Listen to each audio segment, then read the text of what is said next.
قبل ما نتكلم في اي نصايح للجولة الجديدة، نفسي اعرف مين غيري معاه كابتن سن الحراق المشطشط اللي ما حرقش حد غيري.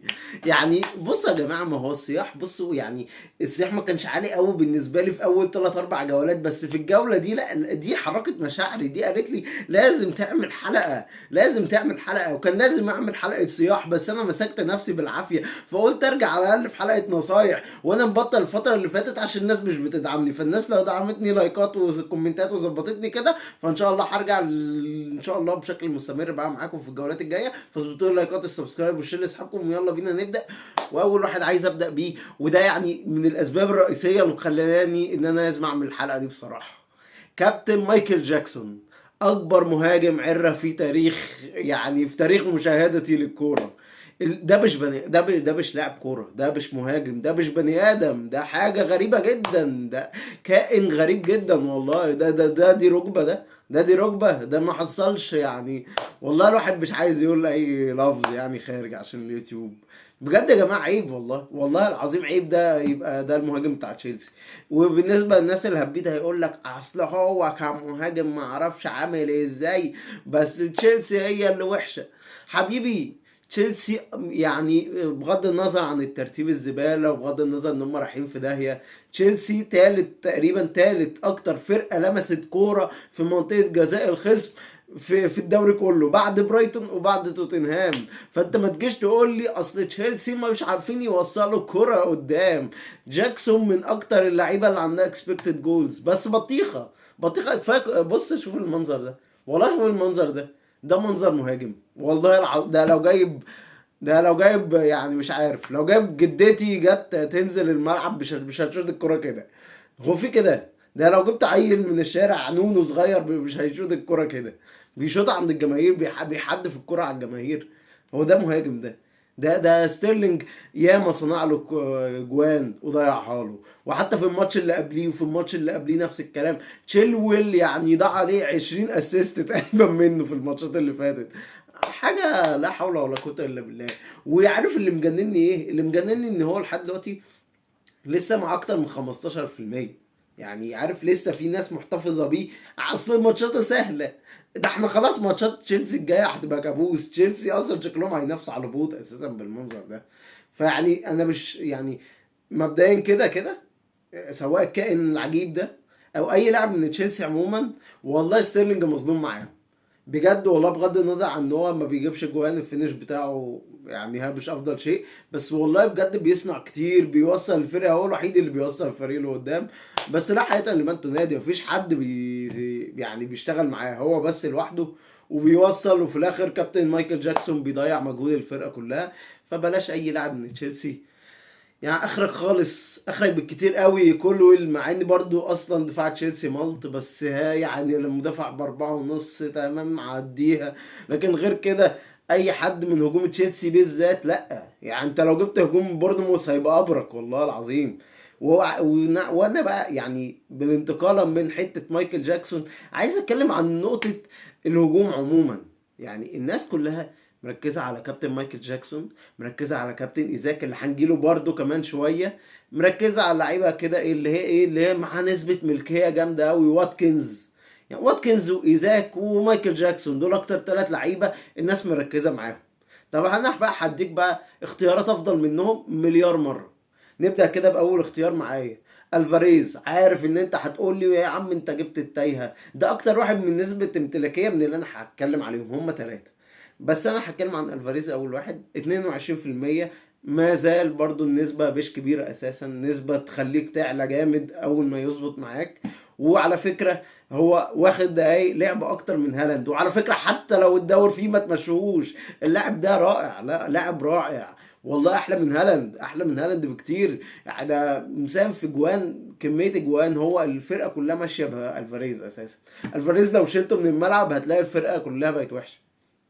فده اول واحد بالنسبه لي، اجوان واسيستات. وماتشات السيتي كده كده، حتى لو ماتش صعب هم هيجيبوا جوان، هيكسبوا هيخسروا هيتعادلوا هيجيبوا جوان. ما عنديش كلام كتير، وخاصه ان انت معاك هالاند، بس هالاند مش هيعمل معاك حاجه، هالاند مع كل الناس، كل الناس بتكابتنه. تاني لاعب معايا وهو الريسكايه الفظيعه اللي مفيش زيها اتنين، وهو كابتن هويلند، اخو هالاند. بصوا، عارف ان هو لسه ما جابش جوان، عارف ان هو لسه على الابيض، عارف ان يونايتد زي الزفت ورايحين في داهيه، بس هويلاند لاعب كويس جدا يا جماعه، تحركاته حلوه جدا. في ماتش ارسنال كان هيجيب جون، في الماتش اللي فات جاب جون واتلغى. هويلاند تحركاته حلوه، لاعب فيه الرمق، مش حاجه مش زي جاكسون. وعلى الاقل يونايتد حتى وهي رايحين في داهيه، على الاقل برونو بيعرف يوصل لقدام، اي حنكشه بيعرفوا يوصلوا لقدام حتى لو مش كتير. فهويلند، وهو المهاجم الاساسي بتاع الفريق، ويعني مش هيبقى فيهم دوره اصلا، ده سانشو وانتوني في الثلاجه، وراشفورد بيبطل كوره دلوقتي، وده برضه عايز اتكلم عليه. يعني ما فيش غيره، يعني هيجيبوا بليستري وكابتن حنكشه، ومارسيال مقضيها في الاصابات في المستشفى طول الموسم. فايه يعني، دي اللعيبه ايه اللي احنا لازم يعني ان احنا يعني ما نفكرش فيها عموما في يونايتد. وعموما يونايتد من الفرق اللي احنا ما نبصش عليها، بس هويلاند حاله خاصه. الماتشات الجايه مش وحشه، على الاقل يقدر ان هو يجيب اجوان ايا كان بقى يونايتد هتكسب او هتخسر. تالت واحد معايا، وده بقى مغيظني جدا ان مفيش حد مركز معاه، كابتن عوني. يعني مش عارف والله العظيم، عوني ده يعني من اكتر اللعيبه الاندر ريتد في الحياه كلها. تقريبا ان لم تخوني الذاكره، هو عامل مساهمات اكتر من صلاح يعني اعتقد، او ممكن يكون اقل من صلاح بمساهمه مثلا. هو يا زي صلاح يا اقل منه بمساهمه. هو في احلى من كده؟ مهاجم من نوتنجهام فورست، اول ماتش ما لعبوش اساسا، يعني لعب جزء من الماتش، لعب شوط او لعب ربع ساعه حاجه كده، يعني كمان لاعب وقت اقل من صلاح. انت متخيل لاعب اقل من صلاح وعامل نفس مساهماته او فرق اسيست حاجه كده؟ عوني عامل 6 مساهمات، عامل 5 مساهمات في 5 ماتشات، اجوان على اسيستات، كل ماتش ما بيطلعش بلانك. لازم ان هو يعني يطلع كده، هو اعتقد جايب 3 اجوان واسيستين. كل ماتش لازم يطلع لك مديك حاجة، مش هينفجر لك، بس كل ماتش هيديك حاجة، مش هيطلع بايده فاضية. يعني في احلى من كده؟ في احلى من كده؟ وكل ده ومع 6% بس يعني.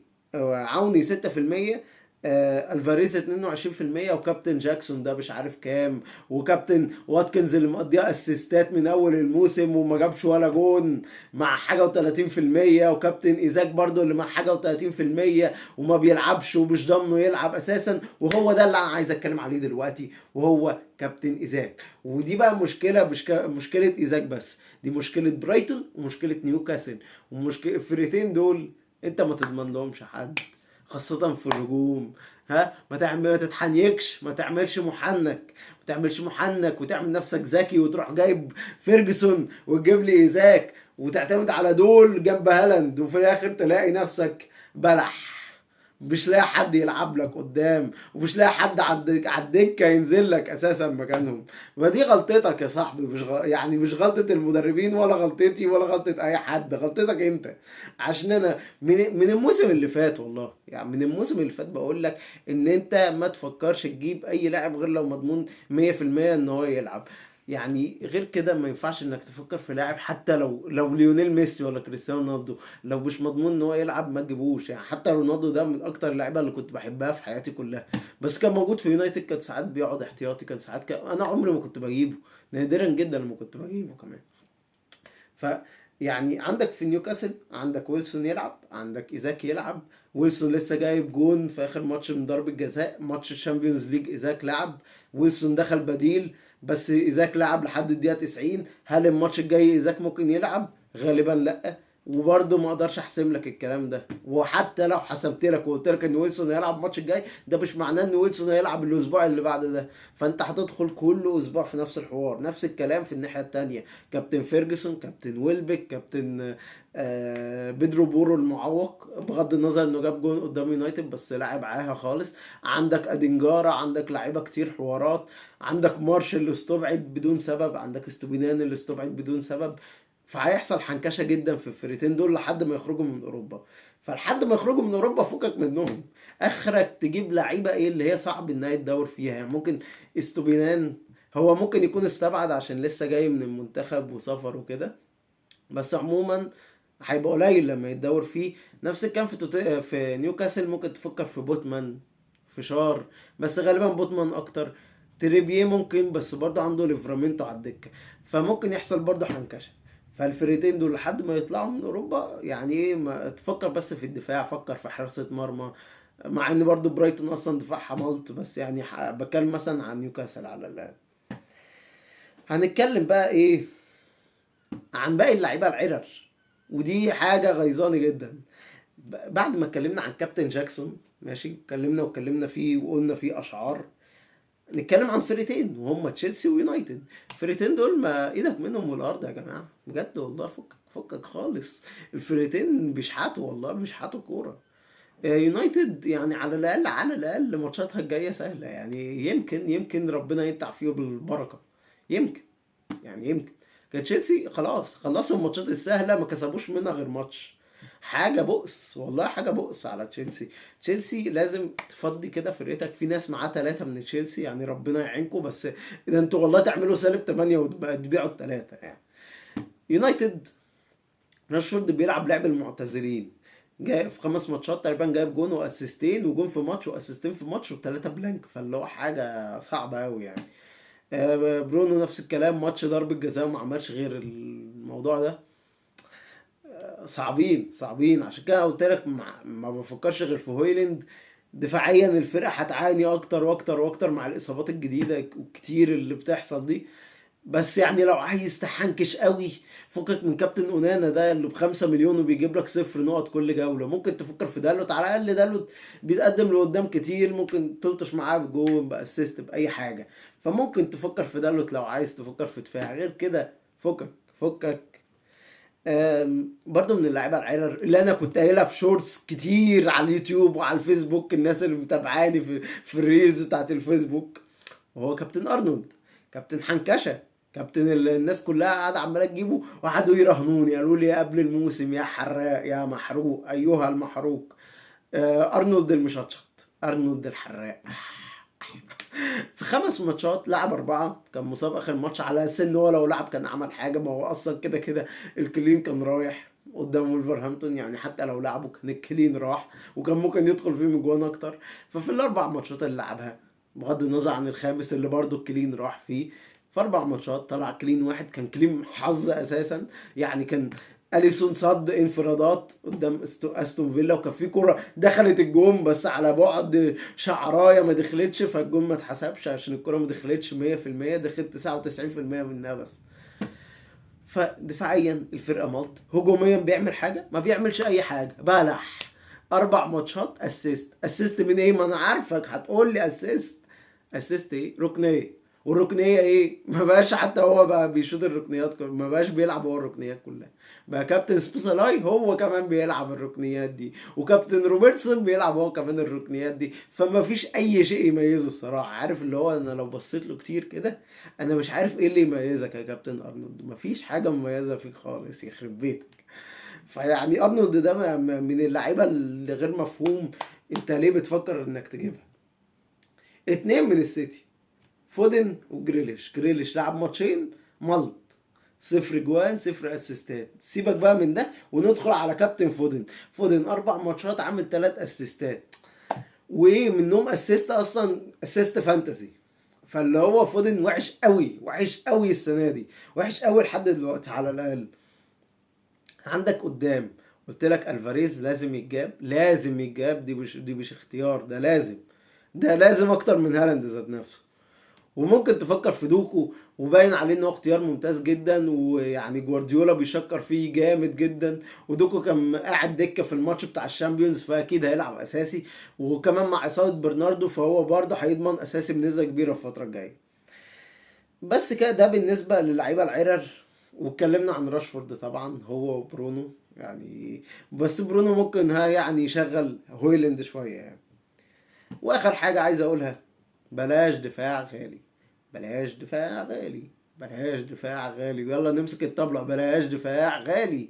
قلتها لك في مليار شورت قبل كده، وقعدت تقول لي لا انا هجيب ارنولد، هجيب تريبيه. بص انا هتكلم عن المثالين دول، اتكلمت عن كابتن ارنولد اللي فيه العبر، نتكلم بقى عن تريبيه. اللي هو انا بصراحة من بداية الموسم انا ما كنتش معترض على سعره، هو يستاهل سعره عكس ارنولد. ارنولد ده واخد السعر ده واسطة. لكن نتكلم عن كابتن تريبيه، تريبيه يستاهل السعر بجد على الاقل على الموسم اللي فات. بس فين المردود بتاعه؟ 5 ماتشات كلين، واحد كلين، كلين كده يعني ايه بالعافية. كان ممكن ويسا يجيب في نيوكاسل في الماتش ده، كان ضيع فرصة لا ما تضيعش. بس تمام. غير كده فين الاسيستات؟ فين الاجوان؟ فين الدلال؟ وفين الجمال؟ وفين اي حاجة؟ مفيش. فهل دي لعيبة تستاهل الفلوس دي؟ لا. هل هيقدر يعمل لك اي اضافه فوق اكتر من بوتمان؟ لا، ده بوتمان واخد نقط اكتر منه اعتقد في الفانتزي. فبلاش دفاع غالي، بلاش يا حبيبي، وربنا يهديك، وركز قدام في الوسط وفي الهجوم، وما تضيعش فلوسك كلها في الدفاع عشان انت اللي بتلبس نفسك. واخر حاجه عايز اتكلم فيها وهي حراسه المرمى. فانت يعني دي حاجه وحيده اللي ممكن اتكلم فيها انك ممكن تخلي فيها يعني بره الدفاع. ممكن انك تفكر تجيب حارس معوج زي ديرسون، مش هيعمل لك تصديات بس ماتشاتهم هم سهل السيتي يقدر يطلع كلين، بغض النظر ان هو طلعوش غير 2 كلين شيت. بس عموما الفرقه دي اكتر فرقه منطقيا بتقدر تطلع كلين.